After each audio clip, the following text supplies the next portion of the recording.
तर मग नमस्कार मंडळी, पुन्हा एकदा क्रिकेट विथ भूषणवर सर्वांचं खूप खूप स्वागत आहे.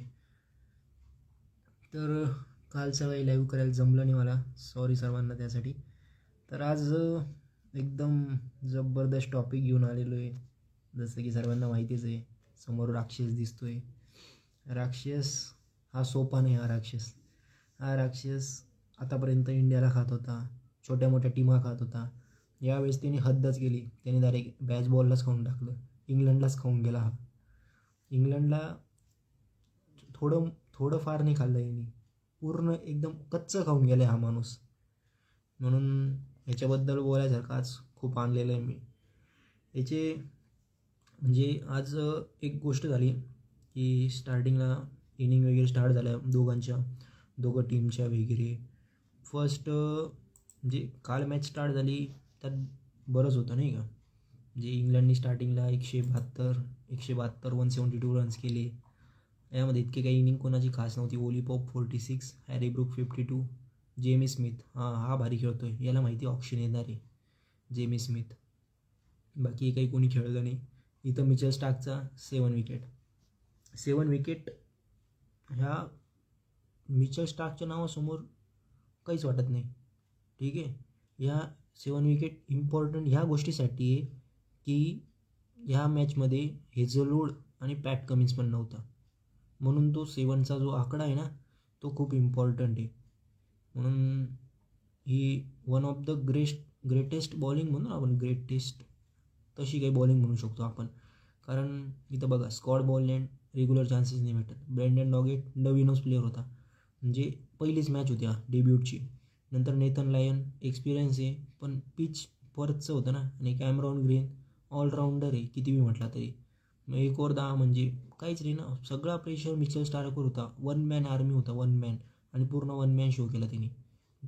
13 ओव्हरमध्ये 7 विकेट घेणं सोपं नव्हतं, ते पण बॅसबॉलसमोर. आणि किती 4.5चं इकॉनॉमी. अरे 1 मॅन होता म्हणजे 13 ओव्हर सगळ्यात जास्त त्यांनी ओव्हर टाकल्यात. त्या ओव्हर टाकल्यामुळे त्याचा इकॉनॉमी तर वाढणारच होता, पण त्या 7 विकेट खूप इम्पॉर्टंट होत्या. त्यांनी अक्षरशः बेन स्टोक्स काय ग्रेटेस्ट ऑलराऊंडरला त्यांनी डायरेक्ट गुडघ्यावर बसून टाकलं होतं. काय बॉलिंग केली असेल त्या माणसाने. म्हणजे पहिल्या बॉलपासून तर शेवटच्या बॉलपर्यंत असं कधी एक बॉल पण वाटला नाही त्याचा की त्यांनी एकदम हलका बॉल टाकला असेल. तो जे एकदम प्रॉपर लयमध्ये राहतो नाही का. आयशेस अली एकमेव माणूस असा आहे की जो क्रिकेटला सर्वस्व देतो. म्हणजे असा व्यक्ती म्हणजे म्हणतोय मी. आहेत बाकीचे पण, पण मला मिचेल स्टार्कबद्दल बोलू याबद्दल वाटतं आहे की मिचेल स्टार्क त्याच्या ज्या गोष्टी असतात ना, म्हणजे नॉर्मली IPL राहतात, समजा BBL असेल, काही वेगळ्या बेसिक्स कोणत्या वेगळ्या लीग्स वगैरे असतील, त्या छपरी PSL वगैरे. PSL तर कधी खेळत नाही तो बना, पण सांगतोय तुम्हाला. तर त्यांच्यामध्ये तो कधीच नाही का म्हणजे इन्व्हॉल्वमेंट घेत नाही का. तर त्यांना ह्या मोठ्या मॅचेस खेळायला राहतं. आणि मोठ्या मॅचेसचे खेळाडू आहे ना ह्याच गोष्टीवरनं ओळखले जातात की तुम्ही देशासाठी किती समर्पण करतायत. तुमचं नुसतं समर्पण नाही तर तुम्ही देशासाठी काय खेळून जात आहेत, तुम्ही देशासाठी काय किती कॉन्ट्रीब्युशन करतायत. हे जे कॉन्ट्रीब्युशन आहे ना तेच सगळ्यात इम्पॉर्टंट आहे तुमचं इथं. ह्या गोष्टी म्हणजे बऱ्याच महत्त्वाच्या आहे. या गोष्टीवर म्हणजे मिचेल स्टार्कवर बोललं जात नाही. ऑस्ट्रेलियाचा प्लेअर वगैरे येतो, पण म्हणजे मला तरी असं वाटतं की सगळ्यात जास्त क्रिकेट बघत असेल ती फक्त एकच कंट्री म्हणजे इंडिया. कारण की आपल्या इथं हेट पण तेवढंच होतं, तेवढं प्रेम पण तेवढंच गोष्टी होतं. पण प्रेम आपण फक्त आपल्या प्लेयर्सवर करतो आणि हेट पण आपण आपल्या प्लेयर्सवर करतो. म्हणजे आपल्याला तसं म्हणजे बाहेरच्या प्लेयर्सवर आपण बोलत नाही, पण मिचेल स्टार्क हा क्रिकेटला संपूर्ण देतो त्याचं. म्हणजे IPL सोडतो तो माणूस फक्त कशासाठी, ॲशेस टेस्ट मॅचसाठी. आणि एक मला लाजिरवाणी म्हणजे असं थोडं वाईट वाटतं नाही का आपल्या देशाबद्दल की आपण म्हणजे आपली WBC फायनल असते जून महिन्यात, IPL आपण खेळतो मे महिन्यात. ठीक आहे. मे महिन्यात आपण मॅचेस खेळतो आणि त्या मॅचेसमध्ये म्हणजे आपले सगळे मेन्स प्लेयर खेळतात. फॉर एक्झाम्पल बुमरा खेळेल, नंतर सगळे बॉलर्स नाही का, ऑलमोस्ट बॉलर्स बॅटर कोणाला कमी नाही करायचं, पण मग सगळ्यांची चुकी नाही का, सगळेजण खेळतात. ते खेळल्यामुळे T20 क्रिकेट आणि टेस्टमध्ये हा जमीन आसमानचा फरक आहे. किंवा आकाश, ते म्हणतात ना धरती आकाश, तशी गोष्ट आहे. म्हणजे कम्पॅरिझन होऊ शकत नाही या गोष्टीमध्ये. म्हणून मग तुम्ही तिथं खेळतात आणि त्यानंतर मग जेव्हा आपण WDC फायनल खेळायला जातो, आतापर्यंत 2 WDC फायनल खेळलो, त्या दोघी WDC फायनल आपण याच गोष्टीमुळे हारलो. का नाही का भाई, म्हणजे आपल्याला परफॉर्म करायचं राहतं. ही गोष्ट 2 वर्षात एकदा येते आणि तिथं आपण परफॉर्म करणार नाही. तुम्हाला सांगतो 2023 पण होती आणि 2021 पण होती. 21ला तरी ऑस्ट्रेलिया नव्हती, पण 2023ला ऑस्ट्रेलिया होती आपल्यासमोर. ठीक आहे. ऑस्ट्रेलिया ज्यावेळेस खेळायला होती त्या ऑस्ट्रेलियाने जे प्लेयर्स होता, मिचेल स्टार्क झाला, पॅट कमिन्स झाला, हे तुम्हाला माहिती आहे का, हे अक्षरशः यांनी म्हणजे ऑप्शनमध्ये नाव दिलेले नव्हते. का तर यांना ते त्याच्यासाठी प्रिपेअर व्हायचं होतं. स्टीव्ह स्मिथ तर मे बी स्टीव्ह स्मिथ विकलाच गेलेलं नव्हतं असं काहीतरी होतं. पण मग हे बॉलर्स त्यांना माहिती ना की आपल्याला फिटनेस मेंटेन करायची आहे, तर ह्या गोष्टीसाठी यांनी तेव्हापासून प्रिपेअर करून दिलं. हे अक्षरशः 6-6 महिने. बेन स्टोक्सबद्दल बोलायचं इथं. बेन स्टोक्सने सुद्धा नाव देत नाही. बेन स्टोक्स भाई, मला फिट राहायचं आहे, मला ॲशेस खेळायची, मला देशाला रिप्रेझेंट करायचं आहे. मिचेल स्टार्कच्या मी मॅचेस बघितल्या IPLच्या, फक्त आणि फक्त काहीतरी 58 मॅचेस आहे. त्याचं करिअर काहीतरी म्हणजे आता ऑलमोस्ट 35 वर्ष चालू आहे त्याचं, काहीतरी 34-35 चालू असेल. त्याचं ऑलमोस्ट 15 वर्षाचं तर करिअर झालं असेल ना. 2012च्या आसपास त्यांनी डेब्यूट केलेलं आहे काहीतरी. तर म्हणजे किती गोष्ट आहे नाही का, म्हणजे फक्त तिने 58 मॅचेस खेळले. का त्याला नको वाटत असेल का पैसा कमवावा या सगळ्या गोष्टी. पण त्याने त्याच्या पहिले 35 चालू आहे बघ. 35 एजमध्ये एवढा माणूस जर खेळू राहिला तर एकदम जे त्याने 58 मॅचेस खेळल्या रे फक्त. आणि दर सीझनच्या मॅचेस जर झाल्या तर 14 मॅचेस. आणि हा प्लेअर असा आहे की 14 मॅचेस खेळलेल्या सगळ्या. तर 14 मॅचेस धरल्या तरी म्हणजे 14 × 15 किती होऊन जातं तुझे, 150. म्हणजे ऑलमोस्ट त्याच्या 100 मॅचेस तरी पाहिजे होतं रे. त्याच्या फक्त 58 मॅचेस आहे तिथं. का बरं तो खेळतच नाही. त्याला देशाला रिप्रेझेंट करायचं राहतं. आणि आमच्या देशाला काय राहतं, आम्हाला पैसा हवा असतो, आम्ही IPL खेळायला जातो. दरवेळेस खेळा रे. पण मग ज्या वेळेस आपल्याला माहीत राहतं की नेक्स्ट मंथमध्ये जर आपली म्हणजे WTC फायनल आहे, 2 वर्षांनी जी गोष्ट येते, या गोष्टी राहतात. यामुळेच आपलं टेस्ट क्रिकेट थोडंसं थोड्या प्रमाणात का होईना मागे पडून गेलेलं आहे. जी विराट कोहलीनी वगैरे क्रेज आणलेली होती ना, ती सगळी मागे पडून गेली या गोष्टीमुळे. भाऊ चला, स्कॉट बोलँड फर्स्ट इनिंगमध्ये फटके खाऊन गेला. त्यांनी पूर्ण अभ्यास स्कॉट बोलँडचा करून आलेले होते. त्यांना माहीत होतं की एक वेळेस मिचेल स्टार्क तरी खेळून घेऊ, पण स्कॉट बोलँड खेळता येणार नाही. स्कॉट बोलँडची बॉलिंग ॲक्शन वगैरे पण जस्ट नॉर्मल राहते, पण मग ते खेळणं सोपं नव्हतं त्याला पण. म्हणून मग स्कॉट बोलँडबद्दल त्यांनी पूर्ण अभ्यास करून आले ते फर्स्ट इनिंगमध्ये. पण मग झालं असं की पेपरात आला मिचेल स्टार्क पुन्हा एकदा. आणि मिचेल स्टार्क हा मोठ्या मॅचेसचा प्लेअर आहे. मोठ्या मॅचेस तुम्ही 24ची IPL बघा.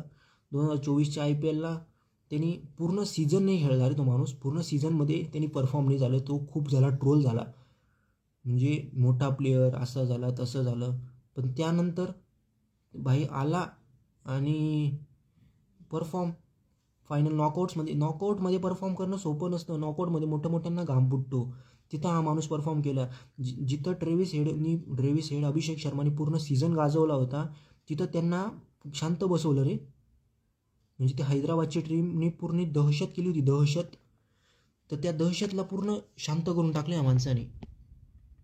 तुम्ही विचार नाही करू शकत किती त्याचा हे असेल नाही का. म्हणजे तिने एका पण टीकेवर त्याच्या कधी लक्ष दिलं नाही, काहीच नाही. आणि तिथं येऊन परफॉर्म केलं जबरदस्त. स्कॉट बोलँडचं पण एज काहीतरी 32-33च्या आसपास आहे. डेब्यूट ऑस्ट्रेलियामध्ये खूप लेट करतात, ही एक गोष्ट आहे. तर डेब्यूट बराच लेट झालेला आहे, पण मग भाऊ परफॉर्म करतो, एवढी गोष्ट आहे. परफॉर्म करून मग जे त्याने इथं त्याचा काही विकेट भेटल्या नाही. ब्रेडन डॉगेट हा म्हणजे ऑस्ट्रेलियन फास्ट बॉलरमध्ये अगोदर जी गोष्ट दिसत होती ना, की समजा असं नाही म्हणत की आत्ता पहिलीच मॅच आहे त्याच्यावरनं जज करतोय, पण एक आज माझ्या गोष्टी लक्षात आली की जे नॉर्मली मिचेल स्टार्क ज्या रनअपमध्ये ज्या रिदममध्ये पळत यायचा, ती रिदम मला आहे ना ब्रेडन डॉगेटमध्ये अजिबात दिसली नाही आहे. म्हणजे ब्रेडन डॉगेट असं नाही की वाईट प्लेअर वगैरे, त्याचे अजून पुढे मॅचेस वगैरे दिसतील वगैरे, पण मग जी गोष्ट मला याच्यात दिसली होती ना, Mitchell Starc versus Virat Kohli होती मिचेल स्टार्कच्या डेब्यूटच्या टायमाला, तर ती मिचेल स्टार्क वेगळ्याच ह्याच्यात होता रे. ती गोष्ट इथं दिसलीच नाही मला ब्रेड अँड डॉगेटमध्ये. नुसता नॉर्मली कॅमरॉन ग्रीन सारखा पळत येतो, बॉलिंग काहीच स्पेशल नाही त्याच्याकडे, स्पीड वगैरे काहीच दिसला नाही आहे. मे बी काहीतरी स्पेशलिटी असेल म्हणून आला असेल. नेथन लायन वगैरे पिच तसं नव्हतंच म्हणू शकतो आपण. कॅमरॉन ग्रीन एकदम तुरुप का एक ओव्हर 10 आणि 1 विकेट. फर्स्ट इनिंग इथं संपली आणि त्यानंतर ऑस्ट्रेलियाची इनिंग चालू झाली. ऑस्ट्रेलियाची इनिंगमध्ये पण म्हणजे आमचा एक तुम्ही उडवला, तुमचा एक आम्ही उडवू, सेम बाई. यांनी त्यांचा जॅक क्रॉली उडवला मिचेल स्टार्कने, इकडं लगेच जोफ्रा आर्चरनी दुसऱ्याच बॉलला जेक वेदरलँडला उडवून दिलं रे. म्हणजे याने तरी विकेट काढली होती, याला तर पुरा जमीन दोस्त केला नाही का जेक वेदरलँडला जोफ्रा आर्चरने. अरे जोफ्रा आर्चरचा तो बॉलच दिसलेला नाही आहे, एवढा बॉल असा टाकलेला त्याने. आणि डेब्यूट करतो एक माणूस, त्याला जर असा जोफ्रा आर्चर खेळायला भेटतोय, ते बी फर्स्ट ओव्हर, भाई साहब अवघड. मार्नस लाबुशेन ओपनिंगला आलेला होता, तिथं काही करू शकला नाही आहे. स्टीव्ह स्मिथ 17 होते, नंतर ट्रेविस टूलला पण इथं आऊट होऊन गेला होता. नंतर बेन स्टोकनी त्या सेशनमध्ये खूप लास्टला म्हणजे त्याला वाटलं की आता नाहीच काही चान्स, तर बेन स्टोक्स बॉलिंगला आला आणि बेन स्टोकनी डायरेक्ट विकेट घेऊन घेतले. हे असंच होतं की जिथं कोणी करणार नाही ना, तिथं काहीतरी एकदम अनबिलिव्हेबल अशी गोष्ट होऊन जाते. तसं तिथं झालं की म्हणजे बेन स्टोक्स येऊन त्यांनी सगळे खालचे आवरून दिले. हे खालचे कॉन्ट्रीब्युशन हे 2020चे बरेच इम्पॉर्टंट होते. नंतर इथं पण म्हणजे विकेट्स बेन स्टोकच्या नावावर 5 विकेट आलेल्या. कॅप्टन जिथं बॅटनी परफॉर्म करणार नाही तिथं बॉलनी परफॉर्म करून टाकतो बेन स्टोक्स. Brydon Carse 3 wicket. नंतर मार्क वुडला काही विकेट भेटलेली नाही, गज एटिकेसनला पण नाही, जोफ्राला भेटले 2. विचार करा यांच्याकडे डायरेक्ट 5 बॉलर आहे. हे स्पिनर दिसलाच नाही मला यांच्यात. फक्त यांच्यात स्पिनर होता ना, तो फक्त इंग्लंडच्या लाईनअपमध्ये जो रूट होता. जो रूट स्पिनर आहे फक्त. विचार करा डायरेक्ट 5 फास्ट बॉलरनी खेळत होते. अवघड आहे भाई, ते बी एकदम दणकेवाज फास्ट बॉलर. ठीक आहे, चला नेक्स्ट इनिंग बघू आपण. सेकंड इनिंगमध्ये इंग्लंड आली, म्हणजे ऑस्ट्रेलिया फर्स्ट इनिंगमध्ये काहीतरी 132वर ऑल आऊट झाली, काहीतरी 30 रनची लीड होती, मे बी 30 रनच्या आसपास लीड होती. 30 रनच्या आसपास लीड होती. तर ती लीडमध्ये यायसाठी परत बॉलिंग स्टार्ट झाली आणि मिचेल स्टार्कने परत बॉल टाकला आणि कॉटन बोल्ड 35च्या एजमध्ये एवढ्या फास्ट रनअपमध्ये कॉटन बोल्ड होऊ शकतो भाई. आणि कॉटन बोल्ड असा नाही का हवेत आला, अरे जमिनीवर होता पूर्ण बॉल, जमिनीवर पिचवर, म्हणजे एकदम खाली तिथं कॅच धरलेली. 1 हँडेड कॅच होती ती पण. Wow, Mitchell Starc you beauty यार, जबरदस्त. नंतर बेन कडकेट 40 बॉल 28, ओली पोप 57. जो रूटचं पुन्हा एकदा निराशाजनक कामगिरी होती म्हणू शकतो आपण. हे थोडं काही दिवस एकच फॉर्मॅट खेळला ना की या गोष्टी होतात, की तुम्हाला लय पकडायला वगैरे, तुम्ही मॅचेस खेळल्याशिवाय तुम्हाला गोष्टी समजत नाही की कसे परफॉर्म करायच्या वगैरे. मॅचमधली सिच्युएशन खूप अवघड असते आणि तुम्ही नॉर्मली कितीही प्रॅक्टिस करा, मॅच खेळल्याशिवाय नाही गोष्टी होत. म्हणून जो रूटनी बाकीच्या गोष्टी वगैरे खेळल्या पाहिजेत.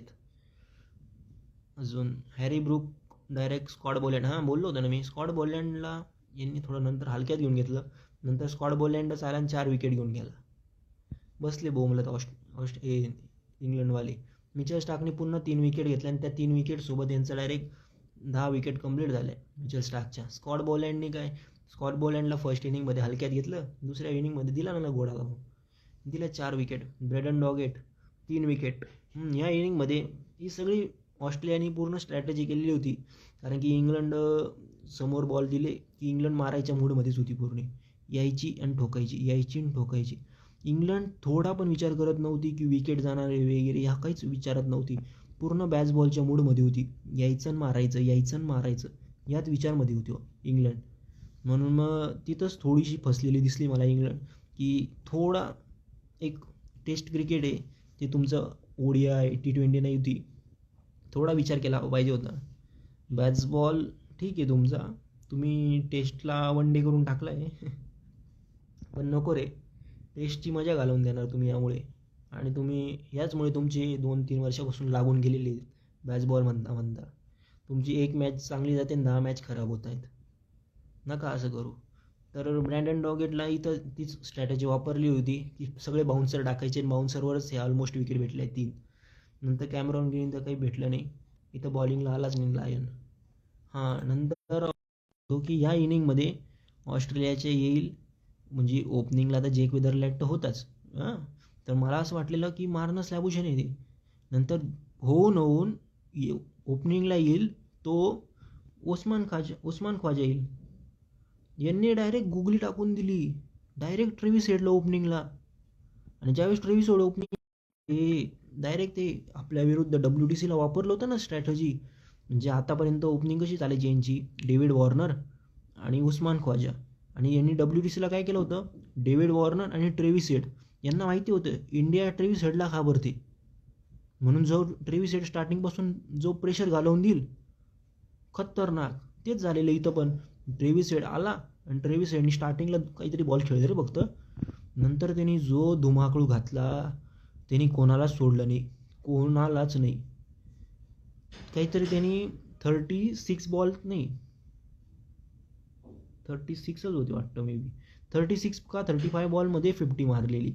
आणि त्यानंतर 69 बॉलमध्ये त्यांनी शतक, 83 बॉलमध्ये 123 करून गेला. 16 चौकीन 4 छक्के. ही वाटते का ही इनिंग, वन डे पण वाटत नाही रे, ही इनिंगच वाटत नाही वन डेची पण. 148चा स्ट्राईक रेट, T20मध्ये नसतो हा स्ट्राईक रेट काही लोकांचा.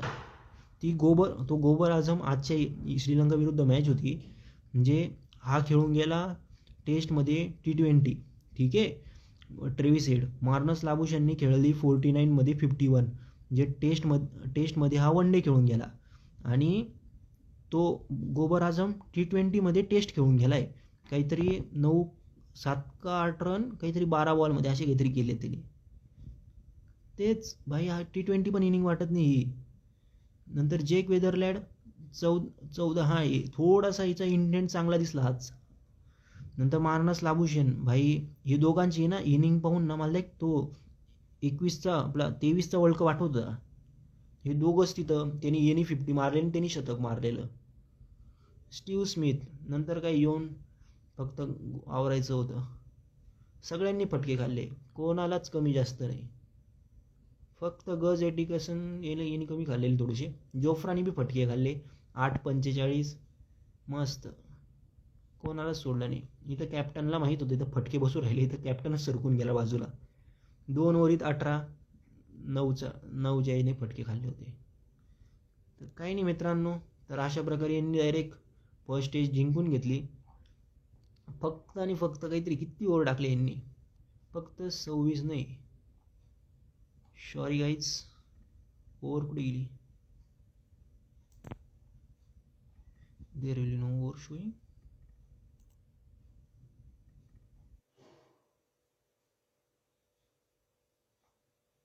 काहीतरी मे बी 27 का 26.5 मध्ये मॅच जिंकवून टाकली आहे ऑस्ट्रेलियाने, एकदम फास्टेस्ट जिंकवून टाकली. टार्गेट 205चं होतं. पहिले असं वाटलं होतं की चोक करून जातील वगैरे नाही का थोडंसं, पण ट्रेव्हिस ओपनिंगला आला, म्हटलं नाही जिंकली, संपला विषय. हे इंग्लंडनी थोडं हलक्यात घेऊन टाकलं होतं. इंग्लंडचे पण रन झाले नसते तर इंग्लंडचा तो हा खालचे जे बॉलर होते ना, हा गज एटिकेसन आणि ब्रँडन कार्स, हे दोघं जण मारायला लागले होते शेवटी. गोबर आझम परफेक्ट एकदम. गज एटिकेसन हे लास्टला आहे नाही, मी सांगू यांनी का ब्रँडन कार्सने मिचेल स्टार्कला काहीतरी 2 छक्के मारले एका ओव्हरीत, एक बॉल सोडून. मिचेल स्टार्कला छक्के मारलेले हे गज एटिकेसननी, आणि ब्रँडन कार्सनी छक्के मारले ते स्कॉट बोलँडला.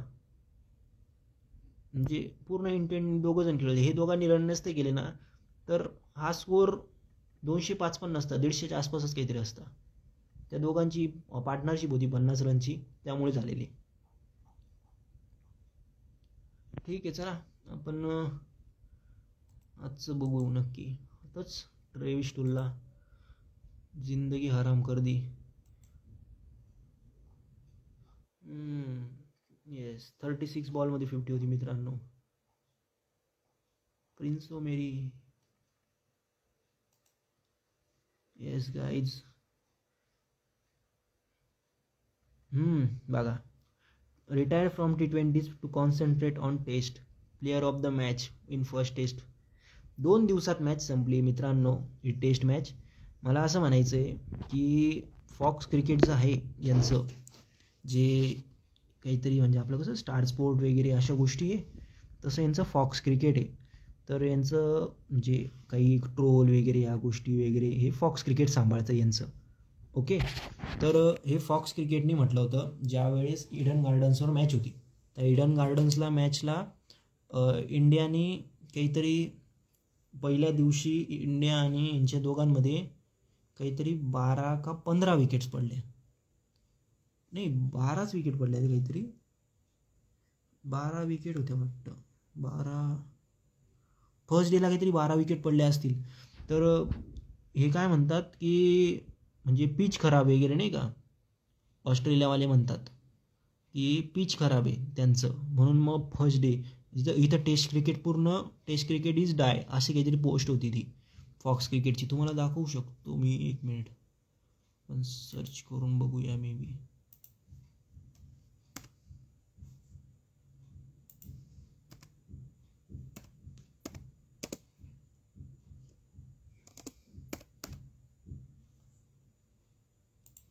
फॉक्स क्रिकेटने टाकलेलं होतं टेस्ट क्रिकेट इज डाय अशी काहीतरी पोस्ट टाकलेली होती, बरीच खाली असेल ती आता.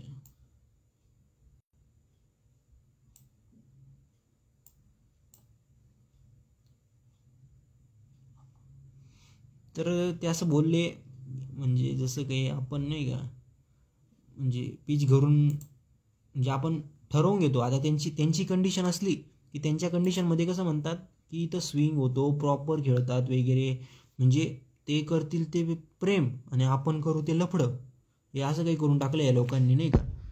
म्हणजे आमच्या बॉलरनी स्पिनिंग ट्रॅकवर बॉल फिरवला म्हणजे तुम्ही फक्त स्पिनिंग ट्रॅक करतायत, आणि आमचे फास्ट बॉलर म्हणजे पिचवर स्विंग करतील लंबे लंबे मोठे मोठे, तर आमचं प्रॉपर पिच कुठून कुठून आणता नाही काय लोकांना.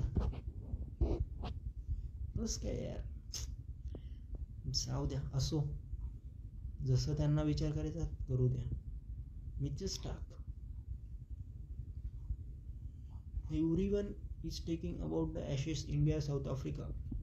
Why is not anyone talking about our women's blind cricket team?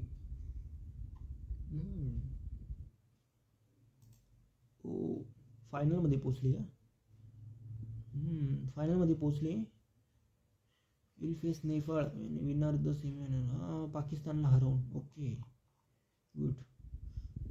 स्मृती मानधनाची आज हळद होती, हळद नाही मेहंदी होती, सॉरी मेहंदी होती वाटतं, मेहंदी झाली. येस. हा पलाश मुश्चाळ हा काहीतरी डायरेक्टर आहे, म्युझिक वगैरे द्यायची कामं करतो याच्यात बऱ्याच. याच्यावर एक मला व्हिडिओ काढायची, बरीच इन्फॉर्मेशन काढलेली मी, बघू मित्र. हो भाऊ जेवण झालं, तुझं झालं का? हे अरे हा सीन बघून डायरेक्ट माझं सावधान इंडिया वाटलं रे. हे काय आहे ती असा नका काढू जो photo. Smriti Palash.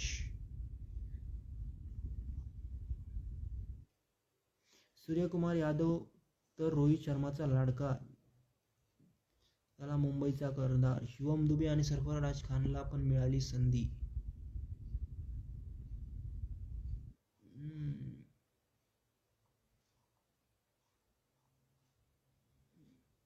You can't be competitive without brains. Direct without brains. खतरनाक ट्रोलिंग करतात हे, यांची ट्रोलिंगला मजा येते यार. येस.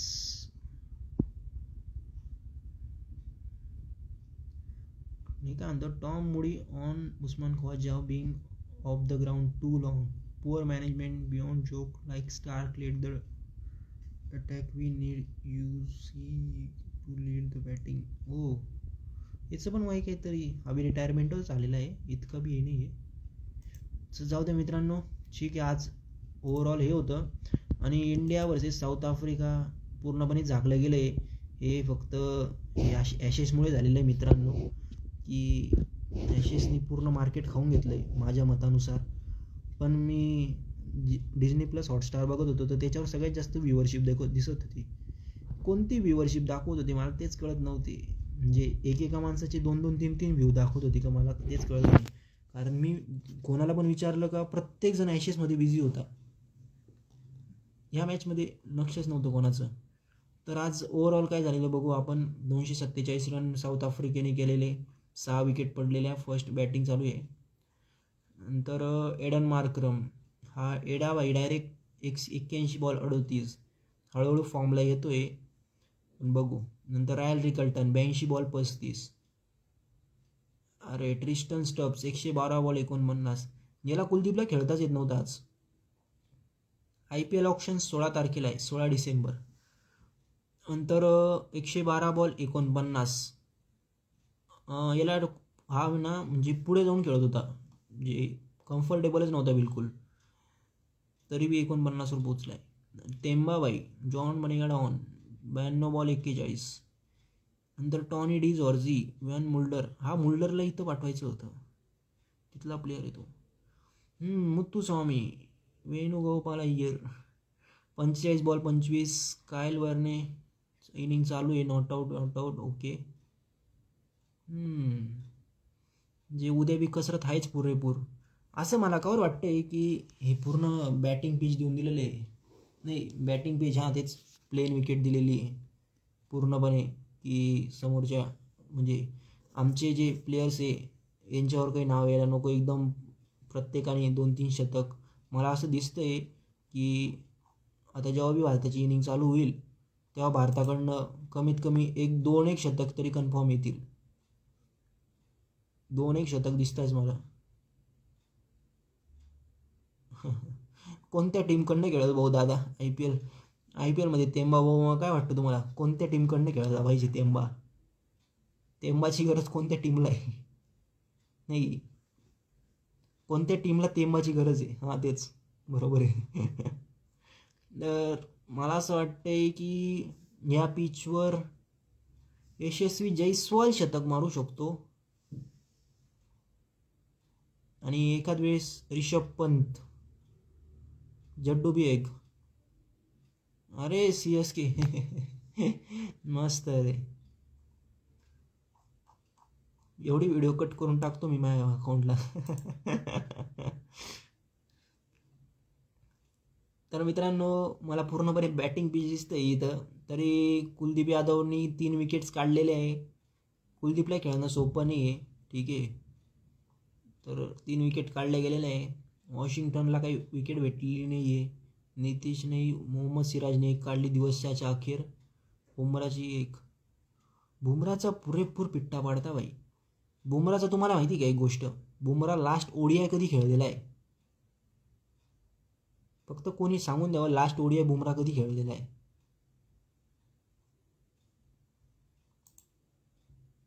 भाई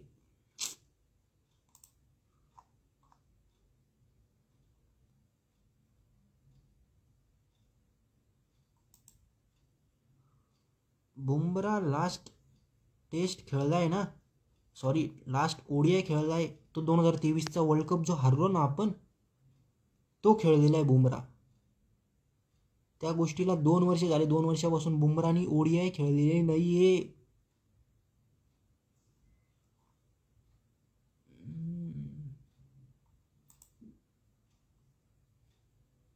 ऋतुराज गायकवाडला कॅप्टनशिप दिली सय्यद मुश्ताक अली ट्रॉफीमध्ये. अभिमन्यू ईश्वरन बेंगॉलचा स्क्वॉड. Yes, Smith captain. तुम्हाला बोलू ना, स्मिथ कॅप्टन झाला म्हणजे एकदम अवघड गोष्ट राहते स्मिथच्या कॅप्टनशिपमध्ये. स्मिथला असं हलकं उलकं काही आवडत नाही. एक मेन गोष्ट असते, स्मिथला लागतं प्रॉपर क्रिकेट. जसं मी सांगणार तसं चाललं पाहिजे. स्मिथच्या बऱ्याच व्हिडिओ आहेत कॅप्टनशिपच्या, येतात रील्सला वगैरे, बघत चला थोड्याशा, जास्त नका बघू, ठीक आहे. 7 मॅचेसमध्ये स्मिथने कॅप्टनशिप केलेली आहे. तर त्याच्यामधल्या 6 जिंकल्या आणि 1 ड्रॉ झाला. 1 मॅच पण माणूस हारलेला नाही हा. एकदम स्मिथची कॅप्टनशिपचं अवघड एकदम. कायच बोलू नाही का स्मिथच्या कॅप्टनशिपबद्दल. शेन वॉर्न 6 डिसेंबर 2016. शेन वॉर्न द ग्रेट आपल्यात नाही आता, पण बघू त्यांनी काय काय ट्विट केलेलं होतं. I am big fan of Travis head as a cricketer. I believe he will be future superstar for Australia in all formats of the game. कधी कमेंट केलेली बघा, हे ट्विट कधी केलेलं आहे? 6 डिसेंबर 2016.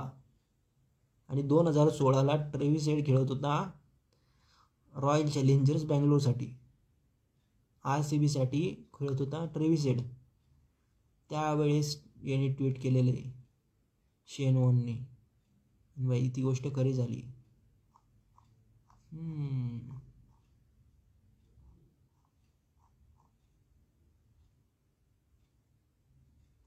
गोबर आजम एच हे इसको बोलते image. Once more once more. हे प्रोफाईल पिक्चर अशी असते आपली आणि रिअल पिक्चर अशी असते. पडदे के पीछे का हीरो किसी को पता नहीं है. मित्रांनो, येस, हे क्रिकेट ॲडिक्टर आवाज असतो ना माणूस, हा पूर्ण गोबर आझमच्या मागे लागून जातो. येस, हे बा हे सांगत होतो तुम्हाला. Make test like T20. Babar Azam makes T20 like taste.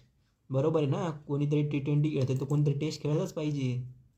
असं थोडी आहे सगळ्या फॉर्मॅटमध्ये तशाच खेळायला पाहिजे. हे बी सही आहे. शुभमन गिल काय ODIमध्ये राहणार नाही आहे, तर शुभमन गिलच्या ऐवजी कॅप्टनशिप रोलमध्ये राहणार आहेत KL राहुल म्हणतायत, आणि KL राहुल, अक्षर पटेल आणि रिषभ पंत म्हणतायत. तर मी या मताचा आहे की तुम्ही अक्षर पटेलला कोणत्या हिशोबाने कॅप्टनशिप देतायत?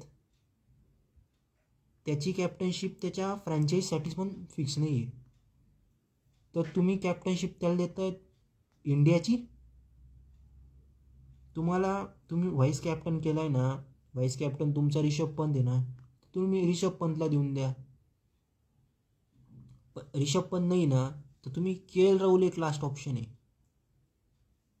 मी तर याच्या बाहेर नाही बघत भाई. मग व्हाईस कॅप्टन कोण होतं मागच्या सिरीजमध्ये? ऑस्ट्रेलिया सिरीजला व्हाईस कॅप्टन कोण होतं ODIमध्ये? जरा बताव तो. पण माझ्या मतानुसार म्हणजे मला असं वाटतं आहे की रिषभ पंतला चान्सेस नाही देत ना. म्हणजे ODIमध्ये रिषभ पंत काही दिलेला नाही चान्सेस बऱ्याच दिवसापासून. तर म्हणजे KL राहुल मिडल ऑर्डर खेळतो, म्हणून मग KL राहुलला कॅप्टनशिप देऊन द्यावी तिथं सरळ सोपं. ओपनिंगला आहेत, मिडल ऑर्डर आहेत, बस. उगाच अक्षर पटेल कंटेंडर पण नका आणू रे. कंटेंडर स्ट्रॉंग पाहिजे. तुम्ही बुमरा म्हटले असते तर एक वेळेस विचार केला असता. Akshar Patel no no no no no. Shreyas Iyer direct 2 महिन्यासाठी ऑलमोस्ट क्रिकेटच्या बाहेर आहे. तर मित्रांनो, तो IPLमध्ये पण रे अय्यरला कॅप्टनशिप कसं म्हणशील मित्रा? अय्यरचे कॅप्टन अय्यर तेच सांगतोय, श्रेयस अय्यर जो आहे ना, तो 2 महिन्यासाठी डायरेक्ट क्रिकेटच्या बाहेर आहे आता. तो IPL पण ज्यावेळेस राहील ना, तिच्यासाठी पण डाऊटफुल असेल अय्यर. आणि त्यानंतर पण अय्यर किती मॅचेस खेळेल IPLच्या पण हे फिक्स नाही अजून. तो किती लवकर बरा होईल हे अजून काही सांगू शकत नाही. इंजुरी दिसायला छोटी होती बाहेरून, पण इंजुरी खूप इंटरनली ती. लवकर बरा झाला पाहिजे तो IPLच्या अगोदर. IPLसाठी नको बरा होऊ म्हणा, तुझी गरज आम्हाला वर्ल्ड कप्सला जास्त आहे. Mike Sharma seems to have shut down the engagement rumors. What I said, I am engaged but I am just very nice.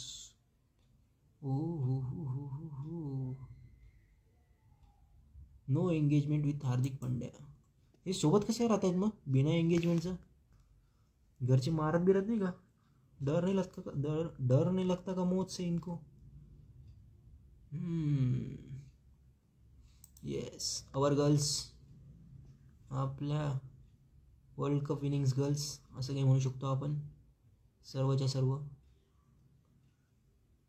एकदम धूमधडाका घालताना. भाई पिक्चर गोज हार्ड म्हणतो ना, देख लो. मागे स्टँडिंग ओवेशन.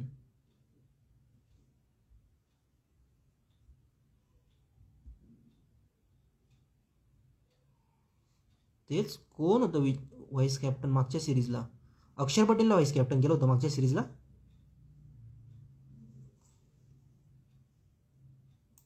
चेक करू द्या मला.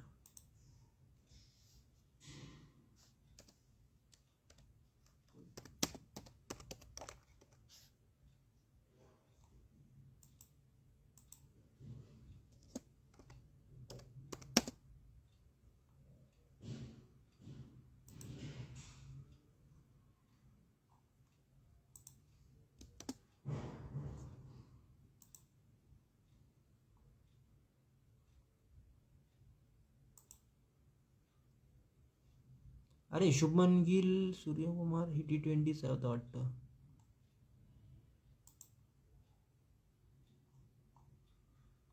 I want ODI squad.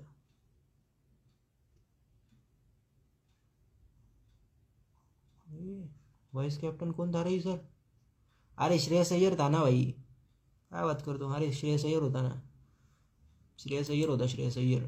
तर श्रेयस अय्यर होतात, पण मग आता श्रेयस अय्यर नाही ना, मग कोणीतरी हवं. मग अक्षर पटेलला तर नाही ठेवू शकत. मग अक्षर पटेल नको आणि रिषभला चान्सेस देत नाही ODIमध्ये, कारण की KL राहुल विकेट किपिंगचं काम करतो. मग उरलं कोण? KL राहुलच कॅप्टन. ठीक आहे, KL Rahul captainship, we are agreed, not bad.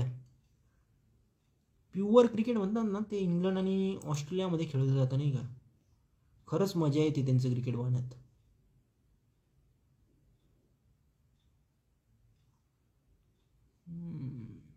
Adam Gilchrist 57 ball. कसं वाटतंय आता? कसं वाटतंय? गार वाटतंय. तुम भी चकलो इस दवाई का थोडासा. कशी वाटली सांगा आम्हाला पण. नका, आम्हाला माहिती आहे ती कशी लागते. हा फोटो सांगत होतो मी. वर्ल्ड कप फायनलमध्ये 58.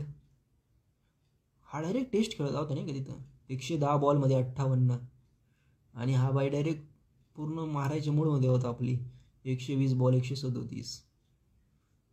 इथं पण तेच मस्त खेळले यार. Most wickets in WDC 219. Nathan Lyon. Australian पिचेसवर 219 विकेट आहे भाई.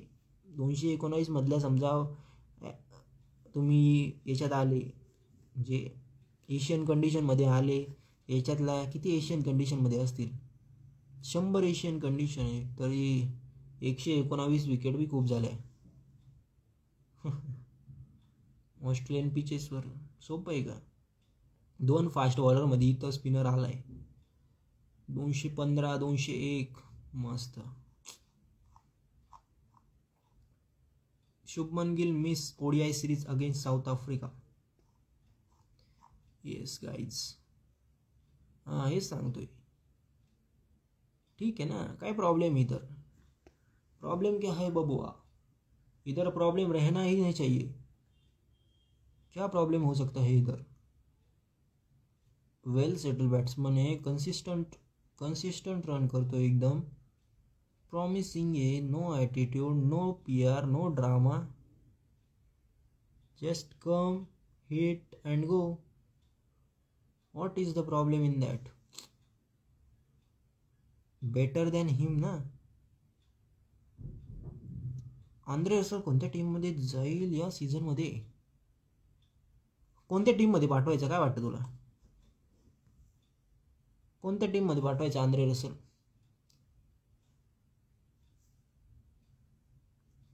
माझं मत सांगतो मी, तू सांग पहिले. कोणत्या टीममध्ये पाठवायचं आम्हाला आंद्रे रसल? तर KL राहुल इथे कॅप्टन राहील मित्रांनो. ठीक आहे. हां ODI स्क्वॉड आला यांचा. साऊथ आफ्रिकेचा इंडिया वर्सेस आलेला आहे. हाय जॉन बनेगा डॉन. माझा पूर्ण एकदा डॉन आलेला इथं. तेंबा कॅप्टन आहे. नंतर हा बार्टमन आहे. नंतर कॉर्बन वॉश, Matthew Breetzke, Dewald Brevis, Nandre Burger, yes. Quinton टनाटन डिकॉक, टॉनी डी जॉर्जी, रॉ हरमन काहीतरी आहे, रुबिन हरमन, नंतर Marco Jansen, Keshav Maharaj, Aiden Markram, Lungi, Ryan Rickelton, नवीनच नाव दिसतं बाई काही. आणि T20चा squad Aiden Markram, Baartman, Corbin Bosch, Quinton de Kock, yes, Keshav Maharaj, Kwena Maphaka, Lungi, Anrich नोकिया नाही दिसला याच्यात. असं कवर रे, T20 स्पेशलिस्ट आहे. डेव्हिड मिलर आला बाई इथं. येस, डेव्हिड मिलर इथं का नाही घेतलं यांनी?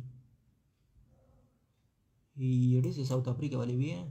आपलं त्यांच्यासारखंच आहे बाई. म्हणजे पॉलिटिक्स करायचं तर थोडं मोठं नाही, मोठं पॉलिटिक्स करायचं. हां, तर मग सांगत होतो, तू काय म्हणतो RCBमध्ये. अरे RCBची पर्स पण नाही तेवढी.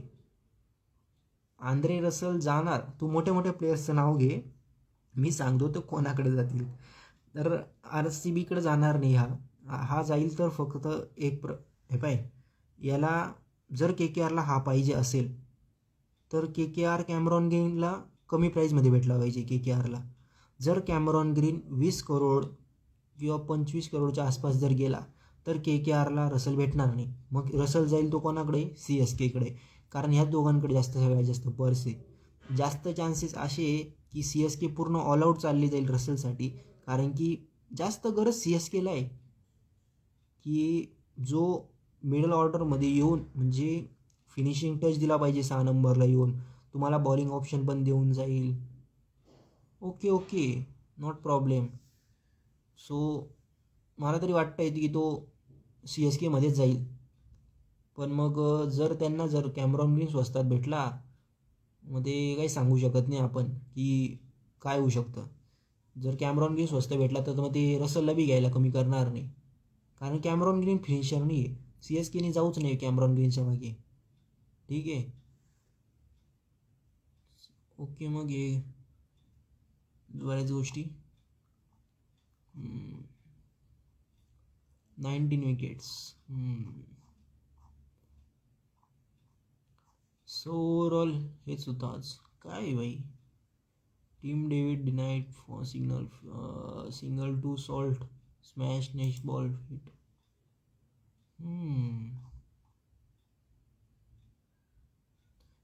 कुठे गेला हा? मला याचं नाव व्हायचं, कोंटास, सॅम कोंटास.